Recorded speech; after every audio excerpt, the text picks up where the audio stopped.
Good morning, everybody. Please have a seat. Welcome to the White House. I see all sorts of small business people here, and I am thrilled to have you here. As small business owners, you know as well as anybody that if we're going to rebuild an economy that lasts, an economy that creates good middle-class jobs, then we're all going to have to up our game. The other day, I met with business leaders who are doing their part by insourcing, by bringing jobs back to the United States. And I told them that if you are willing to keep asking yourselves what you can do to bring jobs back, then I'll make sure that you've got a government that helps you succeed. And that's why we're here today. I ran for office pledging to make our government leaner and smarter and more consumer-friendly.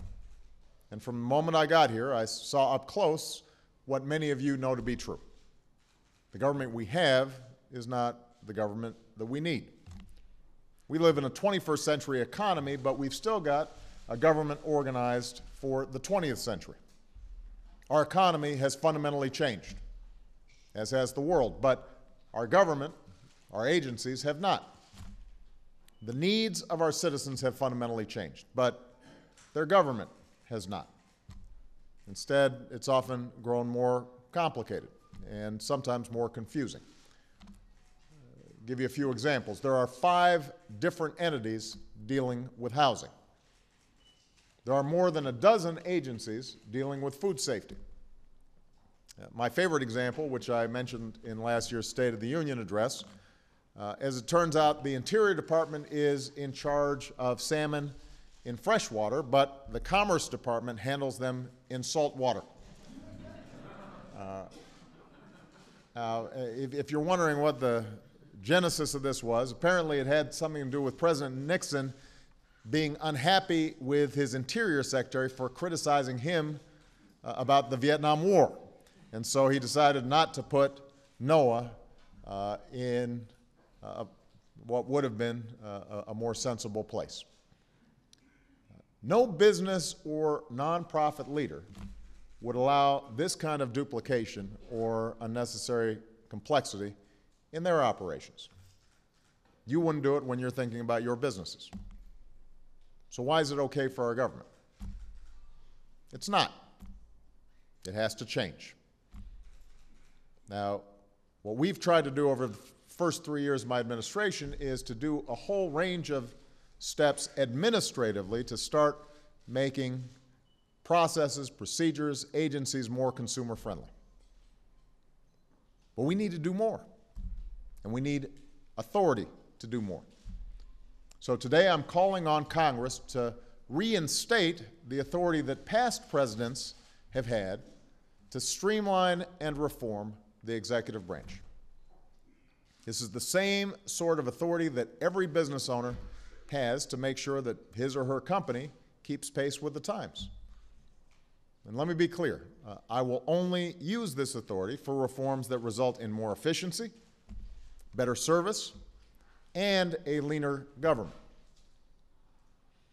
Now, a little bit of history here. Congress first granted this authority to presidents in the midst of the Great Depression so that they could swiftly reorganize the executive branch to respond to the changing needs of the American people and the immediate challenges of the Depression.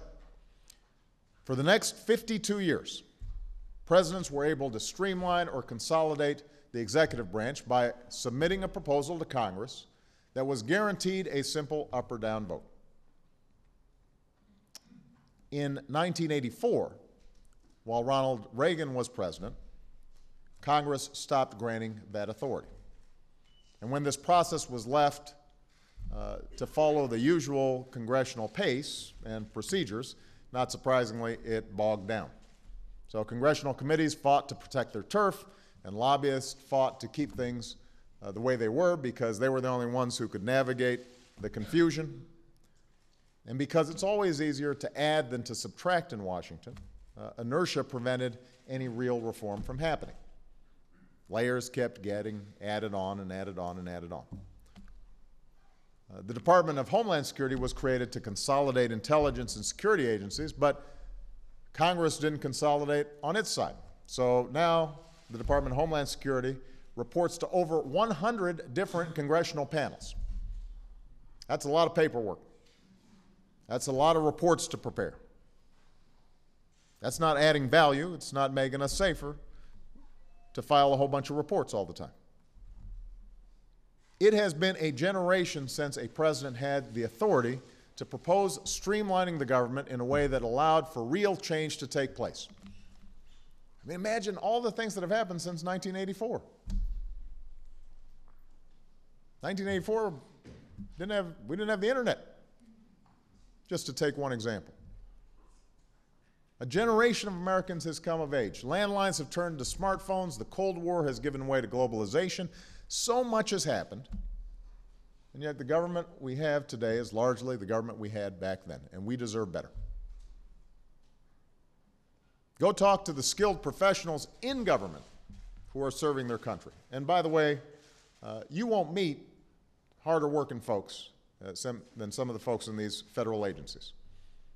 Devote countless hours to trying to make sure that they're serving the American people. But they will tell you their efforts are constantly undermined by an outdated bureaucratic maze.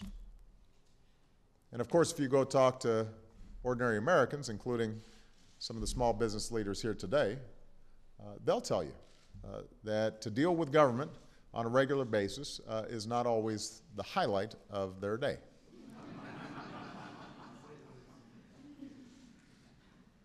Over the past 3 years, as I said, we've tried to take some steps to fix the problem, to bring our government into this century, and in doing so, to root out waste. So just to take some examples, we made sure that government sends checks to the right people in the right amount, which should be obvious.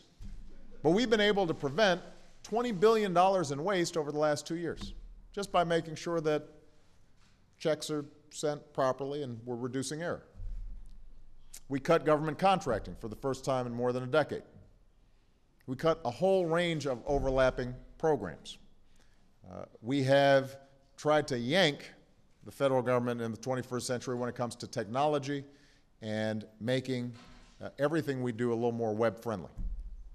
And by the way, that also helps in terms of accountability and transparency, because the public can get on whitehouse.gov or the various other websites, and they can see what's happening and track where money goes.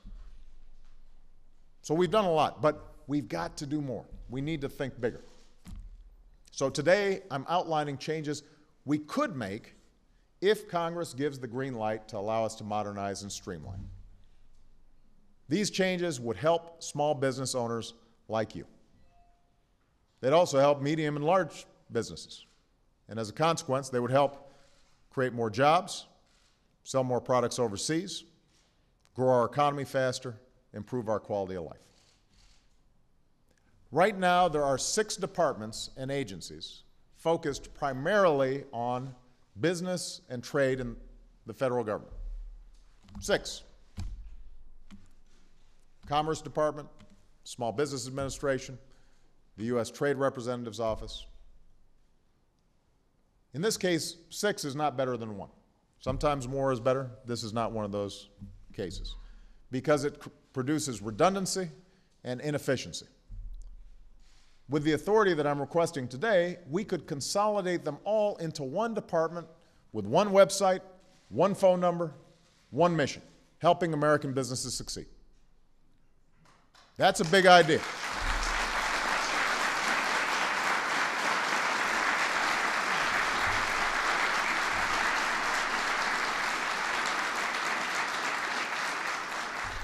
We've put a lot of thought into this. Over the past year, we spoke with folks across the government and across the country. And most importantly, we spoke with businesses, including hundreds of small businesses, to hear what works and what doesn't when you deal with the government. What's frustrating, what's actually value added. And frankly, in those conversations, we found some unsatisfied customers. A lot of times what we heard was, you know what, the individual who I'm working with was really helpful to me, but the process itself is too confusing.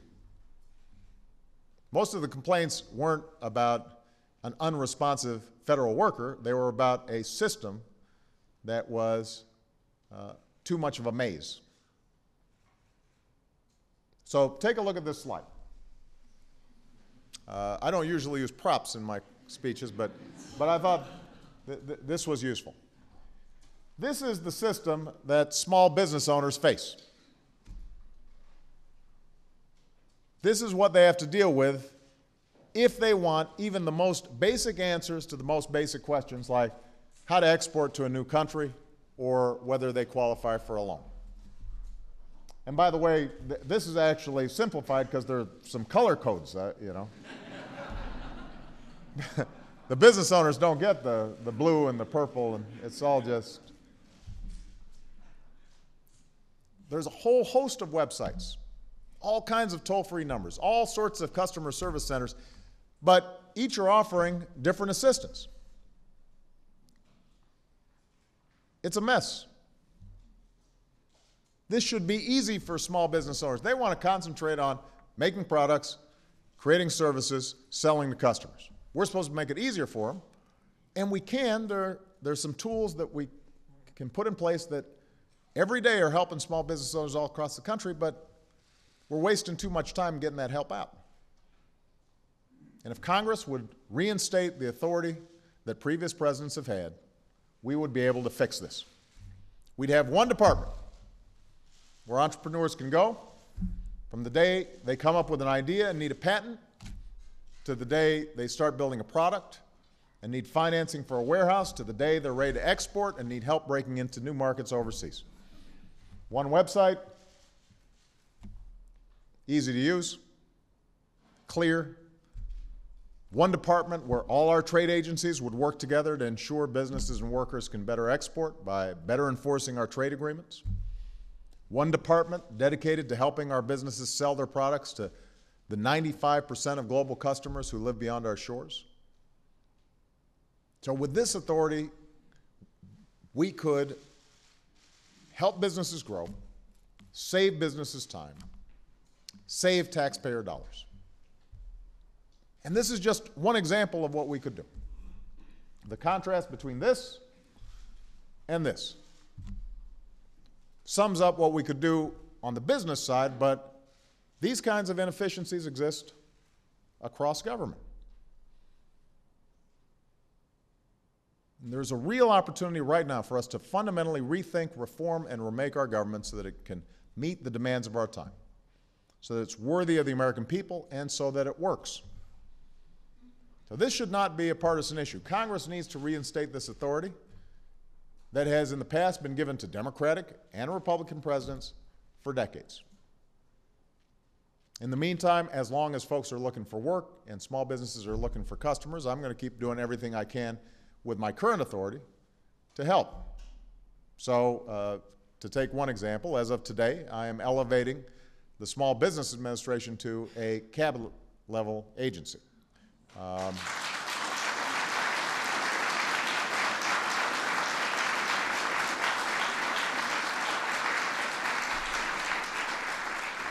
Karen Mills, who's here today and who's been doing an outstanding job leading that agency, is going to make sure that small business owners have their own seat at the table in our cabinet meetings.